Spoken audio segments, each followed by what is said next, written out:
What's up? Leland with Benchmark Vehicles here. This van in particular is a 2025 170 EXT. So we start with a normal 3500 HD dually, convert that to a super single. So get rid of the total of 6 tires plus a spare. So now we've got 4 plus the 5th for the spare, and gives you a little bit more stable platform, a little bit better off-road performance. I really love driving these 3500s, even in a massive van like this. This thing it's got a lot of weight behind it. It's subtle though, it's distributed. The gearing on these things paired with these tires does really well. So I cruised out Highway 30 outside of Portland, Oregon. Normal highway speed, 65 miles an hour. This thing did great. Up super steep inclines, Rocky Point Road. This thing handled amazing, super tight switchbacks, really, off camber turns. And this van picked its way through just like a normal 144 would. These things handle incredible. Suspension makes a big difference on that. Tires make a big difference. Wheel choice makes a big difference. All things to think about when building a Sprinter, whether it's a 144 or 170 EXT big bad van like this.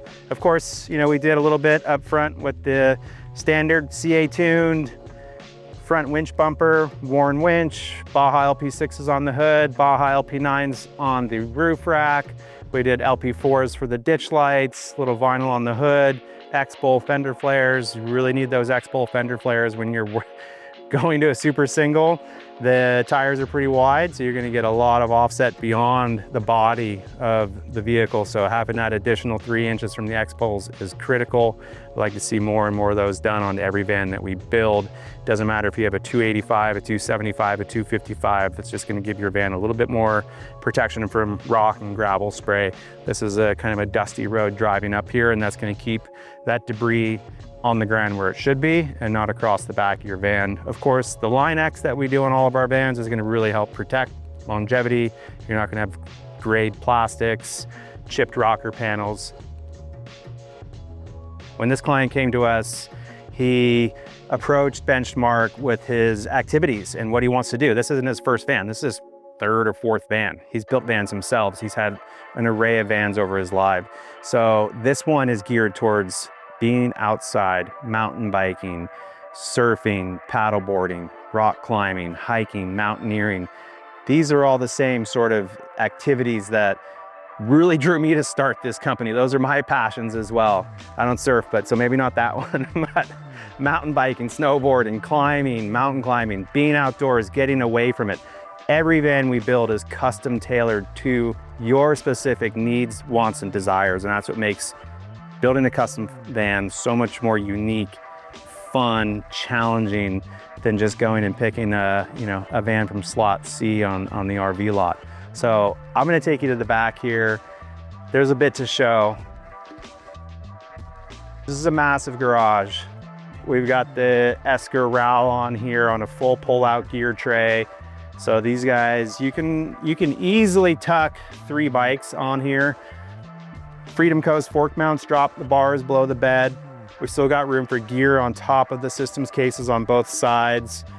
We kept this shallow depth systems case for the heater. We wanted to keep as much weight forward as possible. This van has a massive 48-volt power system. So we're packing 16,500 kilowatt hours of power into the wheel well box here, a Victron 3000 watt power inverter, a bunch of other components that go along with it. But we still wanted to have some usable space that we're known for to stack gear. We've got vertical heights here. You could throw your rope bag on here, have a full hanging height bag hooked to the hook on the L-track. You've got gear storage on top of the systems cases on both sides, power back here, water, storage bags. You can change this thing out per season.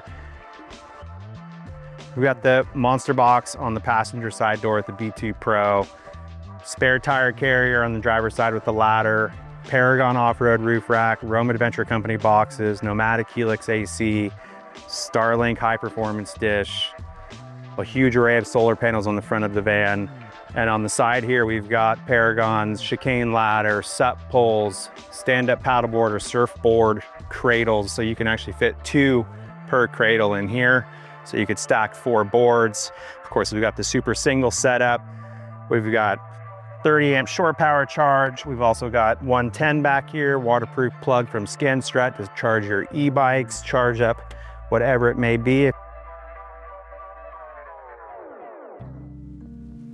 So we get a lot of questions about security and camera systems and what should be used, what's the best product that's out there. And there's a few products that, we've sort of gone through and vetted and approved.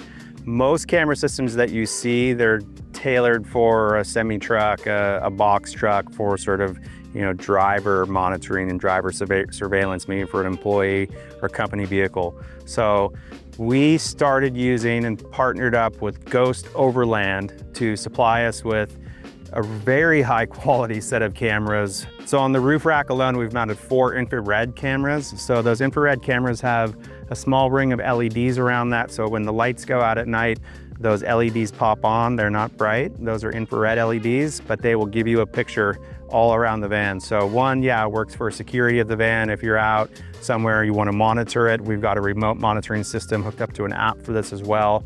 We've got 3 months of digital video recording capabilities on this thing. That infrared camera system is unique because it does give you the ability to see in pitch black. So you could use it driving down a dirt road with your lights off and see any animals or creatures coming across. So thermal imaging is also available. We do this setup with like sort of a trail cam, so a camera down low, multiple screens. We can have a screen in the bed, we can have a screen on the dash. You can cycle through actually 8 different cameras with the Ghost system, which is pretty cool. This van, when we designed it, I was kind of like, oh, this is gonna be kind of a cool, dark and moody, masculine sort of feel. But the palette in here really came together, as they always do with the accent lighting. The interior lighting really sets off and brightens up the van. So it doesn't matter kind of how you pair the finishes with our interiors. The way we have indirect and direct lighting is what really makes these interiors pop.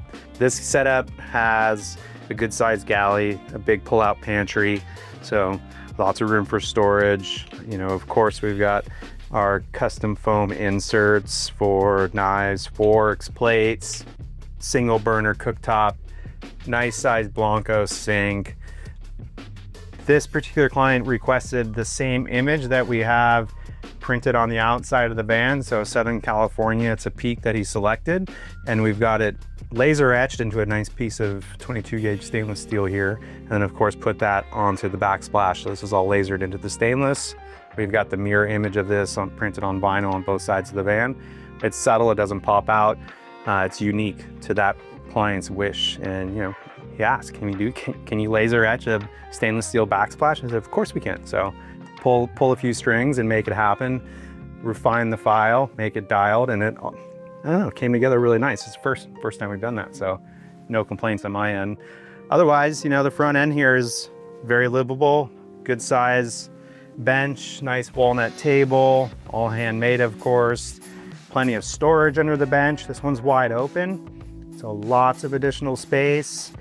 Moving towards the rear of the van, so we kind of have our central fridge, control cabinet, Victron Servo GX panel on here, so we can read our tanks, our battery charge, our fresh water, our gray water. This one has 2 gray water tanks, one for the shower, one for the sink. So cool system on here, very common, very straightforward. We put these in Grenadiers as well, so smaller screen, but there's a version that we're doing in the Grenadier.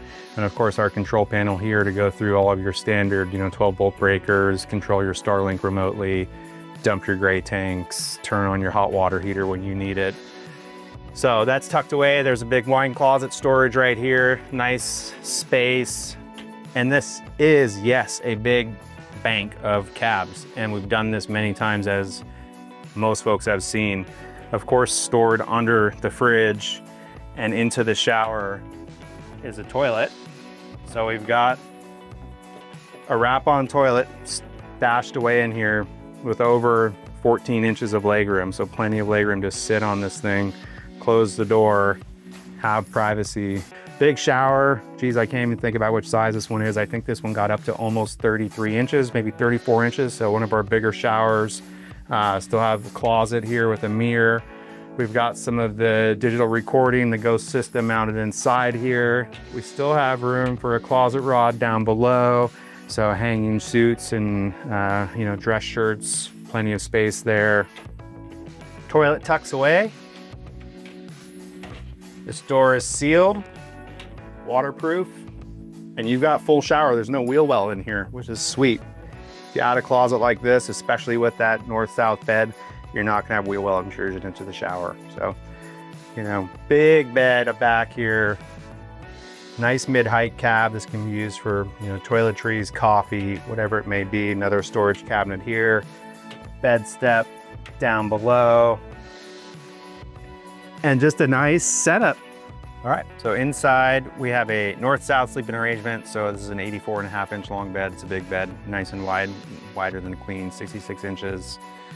Little smart TV here with the sound bar as well. We've got it pulled up to our YouTube channel right now. Check out our YouTube channel. There's a lot of great videos on there.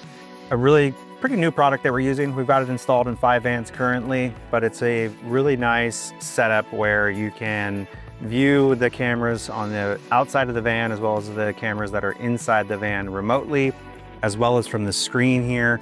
There's a dial here you can switch between. There I am. Hi. You can switch between the different views. There's our boy Adam back there getting all the nice photos. And this just gives people a little peace of mind of, you know, what's outside at night. If their van is left in storage, hanging out, they can, you know, log on as long as this is connected to the Starlink dish, broadcasting the Wi-Fi, they can view it remotely. It does not need Wi-Fi to view in real time the cameras from inside the van. And you'll see this screen mounted in different locations. We'll have double screens coming up where you've got multiple screens throughout the van. So maybe one in the front, sort of like a trail cam, as well as one centrally located in the van, the bed area, or on the mid-height cabinet. So new feature, really cool Ghost Overland. It's been really great working with those guys. They've been super helpful, responsive to answering questions and helping us figure out how to integrate this system, which includes a ton of video cabling on the exterior of the van. So integrating that wiring seamlessly from exterior to interior is something that we're very proficient at and make about as seamless as possible. So you don't see any wires hanging around. There's nothing zip tied to the side of the rack. It's all fully integrated to the rack. All the roof penetrations are, you know, marine grade deck seals, so no possibility of any leaks coming up. Same way we wire all the lights on our vans that you're very used to seeing. So cool system. All right, we're circling back to the rear of the van. Shoot location number 2. I'd like to mix it up a little bit, but I wanted to give everybody a quick heads up on sort of the 3500 to super single conversion that we are doing often now on 3500 dualies. So getting rid of those 4 rear wheels, going to 2 singles. There's a few things to think about. The first one I'm going to talk about now is within this box, and interestingly enough, we've got this nice owl monster box, and we have this big hub adapter, which is required to keep within the van. If you get a spare tire, if you get a flat and you need your spare tire, spare wheel, that owl super single, so we've got owl talons on here, that super single, which is universal, will bolt up just fine to the rear. But if you get a flat in the front, you need to carry with you the factory hub. So this hub bolts onto the axle on the front of the van, and then that allows the rear spare here to mount in place of that 2500 series super single. So that 2500 series is the same wheel that goes on a 3500 and a 2500 in the front. This weighs, I'm gonna call this almost 30 pounds. It's a big chunk of steel. This has to remain with the van. We did a little CNC cut piece of foam for that to just live in there. You don't want to be on a road trip without that and get a front tire flat. You'll be sort of screwed. So wanted to bring that up. I know it's not spoken about in many videos that I have seen. And then that leads me to my next topic of discussion, which on some of these earlier version super single wheels, there are 2 valves. So in 2025, on the 3500, Mercedes added TPMS. So there was no tire pressure monitoring system prior to 2025 on a 3500 dually Sprinter van. Now we have TPMS to deal with, which is right here. We still have our nice rapid air down valve, the Apex. Owl's making the wheels and modifying and adding a 3rd hole in the wheel for that 2nd TPMS sensor. These guys come with a TPMS sensor in each rear wheel, so that's 4 total. Pairing these to the van, you have to do a little computer work to make work, but some of the new wheels you'll see with 3 valve holes and 3 stems coming out of the wheel. This is an older version of the super single talon wheel. So we've got the single TPMS, rapid air down valve, and then inside here we have a 2nd TPMS sensor. So one thing to consider, you know, if you don't like that light being on your dash, you've got a new 2025 Sprinter, whether it's an Echo, a benchmark van, whatever it is, and you do a super single conversion, you have to have 2 TPMS sensors per tire in the rear. That's 4 total. All right, so we're on the roof here, standing about, what, 10 feet, 2 inches off the ground.